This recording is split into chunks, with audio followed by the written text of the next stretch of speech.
Assalamualaikum warahmatullahi wabarakatuh.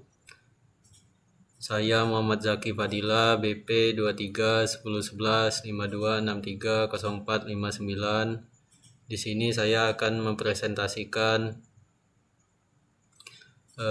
proposal skripsi saya yang berjudul Analisis Sentimen Publik terhadap Aplikasi Dana menggunakan algoritma Net-Based berbasis data pada platform X.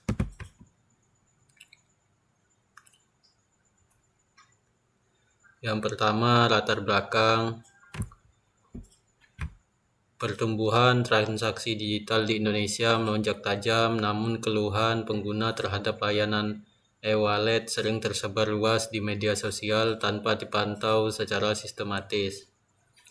Aplikasi Dana dengan lebih dari 150 juta pengguna terdaftar menghadapi ribuan unggahan harian di platform X terkait kegagalan transaksi, lambatnya verifikasi, dan gangguan sistem.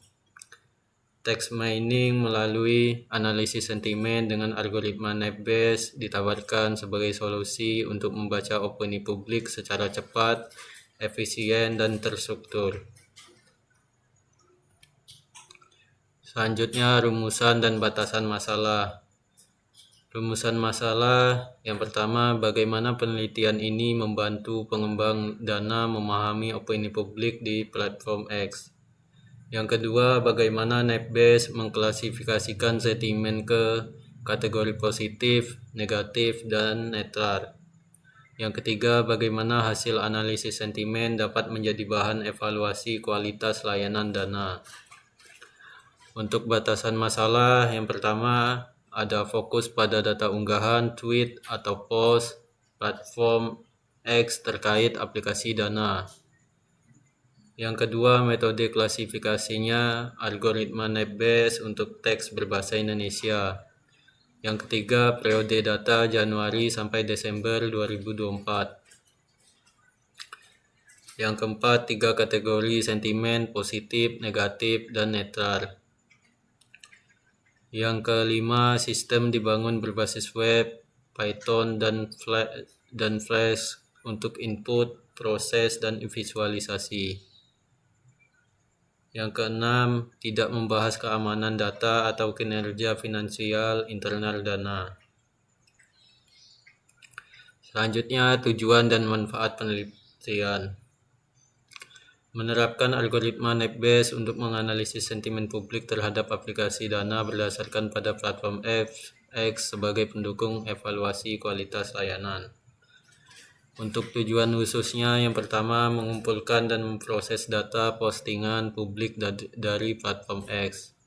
Yang kedua, melakukan pre-processing teks, cleaning, tokenisasi, stop word removal, dan stemming. Yang ketiga, mengimplementasikan algoritma Net-Based untuk klasifikasi sentimen. Yang keempat, mengukur kinerja model, yaitu akurasi, presisi, rekal, dan F1 score. Yang kelima, menyajikan hasil dalam visualisasi yang informatif. Untuk manfaat penelitian, yang pertama yaitu praktis, membantu Dana memahami opini publik dan memantau aspek layanan bermasalah. Yang kedua, praktis, mendukung keputusan strategis tim produk berbasis data sentimen aktual. Yang ketiga, akademis, referensi penerapan Net-Based untuk teks berbahasa Indonesia. Yang keempat, akademis, bahan perbandingan dengan metode lain seperti SFM, LSTM, ataupun Random Forest. Untuk yang keempat, yaitu landasan teori. Yang pertama, ada analisis sentimen, identifikasi dan ekstraksi opini subjektif dari teks untuk menentukan sikap penulis, mau itu positif, negatif, ataupun netral. Yang kedua, text mining dan pre-processing, penemuan pola dari teks tag terstruktur melalui scaffolding, cleaning, tokenisasi, stop word removal, dan stemming.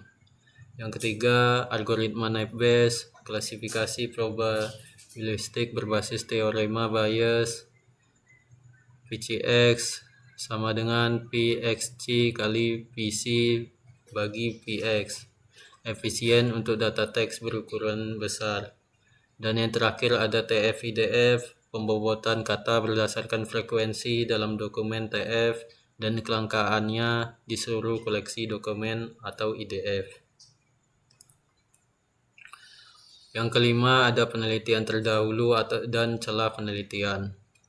Untuk peneliti yang pertama ada Fadilah dan Kurniawan tahun 2024. Metodenya SVM dari Google Play Store. Hasil dan celah penelitian akurasi 82%, tidak mengeksplorasi platform X sebagai sumber opini yang lebih luas. Yang kedua ada Pratama et al. Dari 2024. Metodenya LSTM, ulasan fintech. Hasil dan celah penelitiannya akurasi 84%, namun komputasi tinggi tidak dibandingkan dengan metode sederhana. Yang ketiga ada Wulandari dan Hidayat di tahun 2024. Untuk metodenya logistik regression Twitter. Hasil dan celah penelitian akurasi 79%, tidak spesifik pada dana dan data belum mutakhir pasca rebranding X. Yang terakhir peneliti Santoso dan Rahayu dari tahun 2024. Metodenya knife based layanan fintech. Hasil dan celah penelitian akurasi 85% untuk teks Indonesia, namun belum fokus pada satu aplikasi spesifik. Yang keenam ada kerangka penelitian. Yang pertama, identifikasi masalah dan penentuan tujuan. Yang kedua, studi literatur dan pengumpulan referensi. Yang ketiga, pengumpulan data dari platform X. Yang keempat, pre-processing text. Yang kelima, labeling data dan ekstraksi fitur atau TF-IDF. Yang keenam, implementasi NetBase. Yang ketujuh, pengujian dan evaluasi model. Yang kedelapan, analisis hasil dan visualisasi. Yang kesembilan atau yang terakhir, kesimpulan dan saran. Untuk yang ketujuh ada metodologi atau data, model, dan evaluasi. Yang pertama, pengumpulan data menggunakan web scraping platform X atau TWP atau SNS script. Yang kedua, kata kuncinya memakai @dana dompet atau hashtag dana dan lain-lain. Yang ketiga, target kurang lebih dari 5.000 postingan dari Januari sampai Desember 2024. Yang kedua, pre-processing dan fitur. Yang pertama, scaffolding, cleaning, dan normalisasi. Yang kedua, tokenisasi, stopper removal, dan stemming atau sastrawi. Yang ketiga, labeling atau leksikon plus validasi anotator dan TF-IDF. Yang ketiga, model dan evaluasi. Yang pertama, multinominal, NetBayes atau Skizzen. Yang kedua, split data latte 80% atau data uji 20%. Yang ketiga, akurasi, presisi, rekar, F1 score 10 dan 10 false CV. Yang kedelapan, waktu, tempat, alat, dan bahan. Waktu dan tempat yaitu dari Januari sampai Juni 2026. Durasi penelitian kurang lebih 6 bulan. Pengumpulan data, pre-processing, pemodelan, pengujian, hingga penyusunan laporan akhir. Untuk alat dan bahan penelitian, yang pertama perangkat keras Intercore i5 setara RAM kurang lebih 8 GB sampai 256 GB. Perangkat lunak yaitu Python 3.9 lebih plus VS Code atau Jupyter, Skizzen, NLTK, Sastrawi, Pandas, Flash, dan MySQL. Baik, sekian presentasi dari saya. Kurang lebih mohon maaf dan terima kasih.